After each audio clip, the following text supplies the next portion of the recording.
Bienvenue dans cette édition du soir sur la chaîne du développement. Bonsoir à tous. Les gauchers sont souvent incompris et marginalisés dans leur vie quotidienne. Ils représentent 12% de la population mondiale. Comment vivent-ils? Nous irons à la découverte d'une gauchère dans cette édition. Très peu de jeunes filles exercent aujourd'hui dans le digital. Il faut alors changer la donne, inciter les jeunes filles à envisager une carrière dans le secteur du digital. On en parle dans ce journal.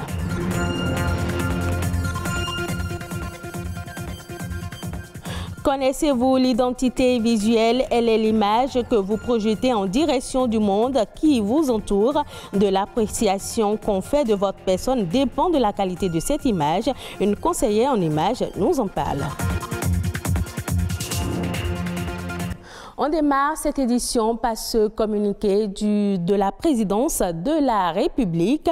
Le rapport d'audit sur la gestion de l'Agence nationale des transports terrestres, ANAT, dont le Conseil des ministres du 7 juillet 2021 a rendu compte, fait état de 2646 véhicules dont les frais de douane n'ont pas été acquittés, mais qui ont été frauduleusement immatriculés. Par ce communiqué, la présidence de la République informe instamment les propriétaires des 10 véhicules qu'ils ont un délai de 7 jours courant jusqu'au 14 juillet 2021 pour se rapprocher des services compétents et procéder au versement effectif des frais de dédouanement, faute de quoi ils s'exposeront à la rigueur de la loi.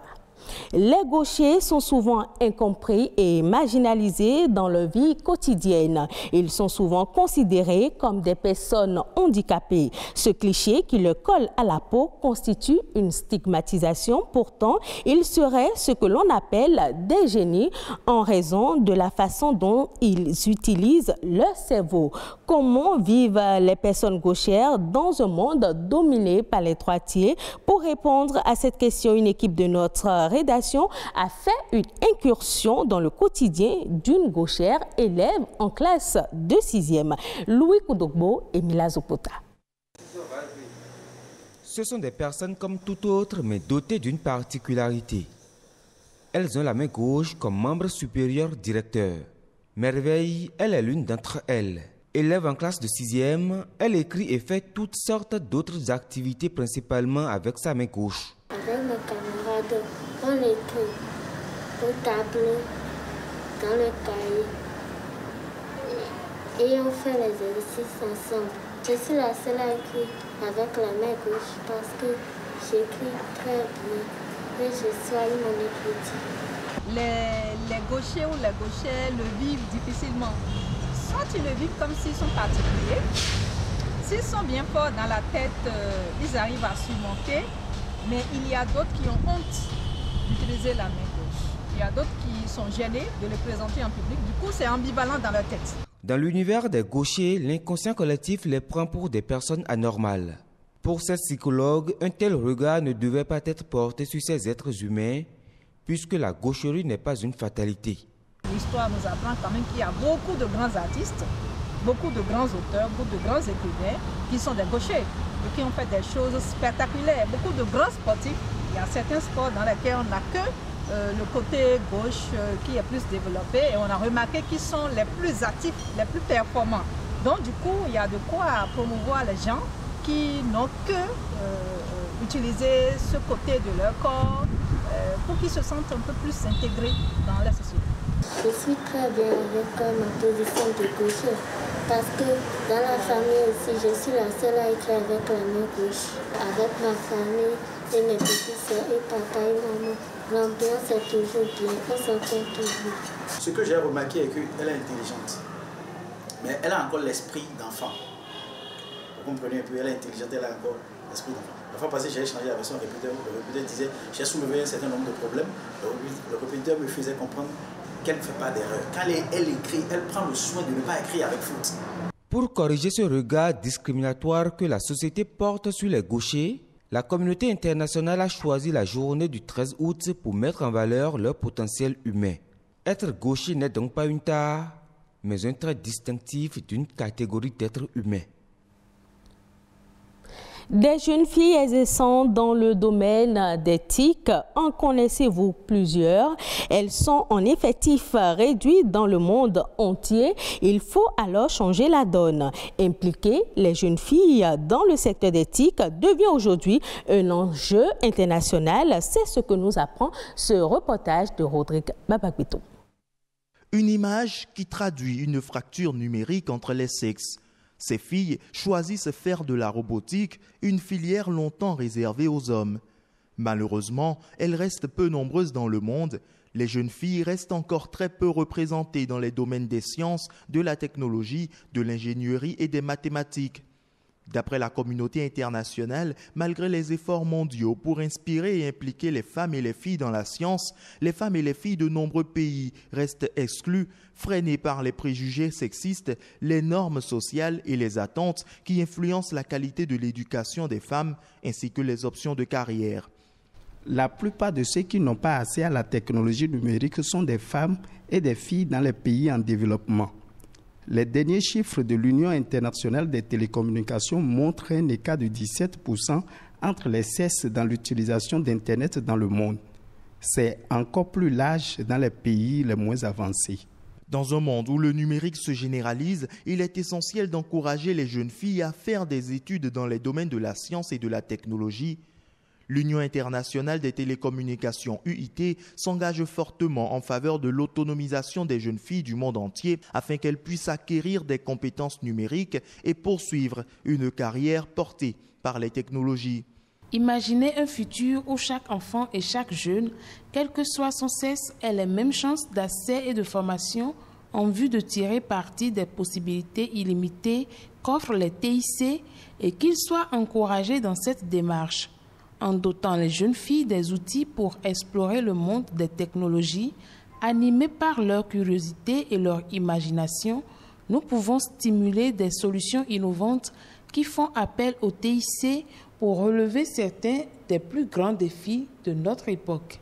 Le Bénin, désireux depuis 5 ans d'être le hub du numérique dans la sous-région, met également en place de nombreuses actions aux fins d'impliquer les jeunes filles et les amener à être passionnées des TIC. De nombreuses jeunes filles sont sensibilisées au principe du codage et aux nombreux métiers qu'offre le numérique. La sous-représentation des femmes dans les emplois des TIC reste l'un des obstacles à la réalisation de l'égalité des sexes partout dans le monde, qui est un élément clé du programme de développement durable à l'horizon 2030 des Nations Unies. Avez-vous déjà entendu une fois parler de l'identité visuelle? Certainement oui. Elle est en effet l'image que vous transmettez chaque fois à travers les valeurs sociales, morales de votre personne. C'est pourquoi les entreprises sont attentives à cette image et créent souvent une image visuelle. Quelle est l'importance d'avoir une identité visuelle? Élément de réponse avec Madame Racine, elle est conseillère en images. Dans la vraie vie et sur les réseaux sociaux, nous rencontrons pratiquement des milliers de personnes. Et l'important, c'est de se démarquer de toutes ces personnes que nous rencontrons là. La plupart du temps, lorsque nous rencontrons quelqu'un, nous restons sur son apparence environ 55%. Et sur l'expression 38% et seulement 7% sur le message. Donc lorsque vous rencontrez quelqu'un, vous avez seulement 30 secondes pour impacter et pour rester dans la tête de cette personne-là. Donc dans ces 30 premières secondes, il faudrait que vous ayez un objet, ou alors dans votre gestuelle, ou alors dans votre manière de vous tenir, ou de votre style, pouvoir attirer l'attention de cette personne-là et rester dans la tête de cette personne-là. Ça peut se retrouver dans la gestuelle ou dans une phrase spécifique qu'un présentateur aura l'habitude à chaque fois de répéter. C'est un peu comme une griffe, un peu comme le slogan que chacun de nous transmet à quelqu'un d'autre. En fait, en réalité, tout le monde en a besoin. Des journalistes, des artistes, des politiciens, ou ça peut être des personnes qui ont envie de changer de vie, donc qui ont besoin de relooking, de changer leur image, d'améliorer leur image. Donc ça peut concerner vraiment toutes les branches de la population. Dans mon métier de conseillère en images, l'habit fait le moine. Lorsque vous rencontrez quelqu'un, vous n'avez pas inscrite sur son front ou quelque part toute l'expérience de cette personne-là, la vie de cette personne-là ou encore le comportement de cette personne-là. C'est seulement l'apparence qui vous donnera toutes ces informations-là. Donc il est très important que cette personne, à travers son apparence, puisse vous donner de petits détails qui vont vous permettre de vous donner l'envie de découvrir cette personne-là. Nous passons beaucoup de temps à nous dire, nous méritons des promotions, nous méritons cette nouvelle voiture, nous méritons qu'on se comporte avec nous avec beaucoup plus de respect, mais nous n'envoyons pas tous ces signaux aux personnes qui nous entourent. Donc vous devez agir de telle manière que vous devez représenter cette personne qui mérite cette promotion-là, de telle manière que votre patron puisse vous la donner. Vous devez avoir le comportement, la gestuelle et donc l'apparence de quelqu'un qui mérite cette promotion, de telle manière que votre patron puisse vous la donner. Les autres informations ayant marqué le Bénin ces dernières 48 heures, c'est dans la Nation en bref, présenté ce vendredi par Amandine Anyamboussou.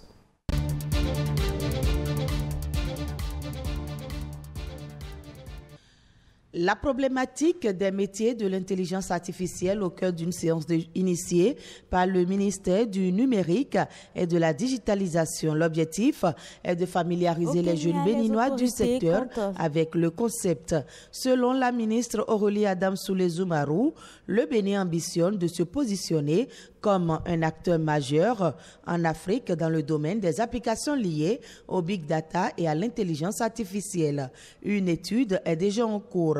Il est donc question de donner aux étudiants et entrepreneurs conviés à ces échanges des éléments d'appréciation afin que ces derniers puissent être en pole position au plan professionnel une fois la stratégie nationale adoptée. Outre le master et le diplôme d'ingénieur, de simples formations certifiantes et même des modules courts disponibles sur des plateformes de formation en ligne peuvent permettre d'accéder à des emplois dans le domaine de l'intelligence artificielle.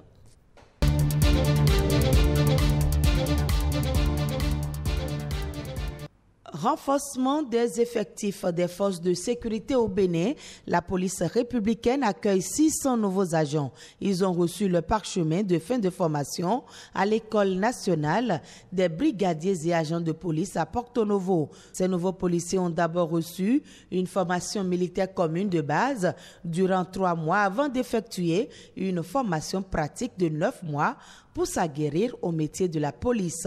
Ils ont acquis les savoirs, savoir-faire et savoir-être de la police qui sont en adéquation avec les exigences du moment.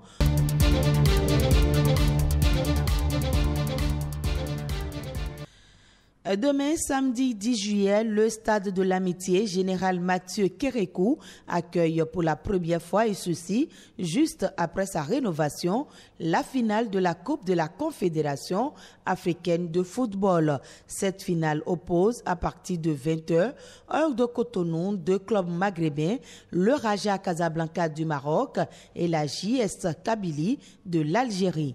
La Confédération africaine de football a désigné l'arbitre sud-africain Victor Miguel de Freitas Gomes pour diriger le match. La VAR sera utilisée pour la première fois sur un stade du Bénin au cours de cette rencontre. Le public est admis dans les nouveaux gradins du stade de Kourounou, une précision devenue nécessaire en contexte de crise sanitaire. 12 000 supporters sont autorisés. Ils devront tous prouver le statut négatif au test du Covid-19.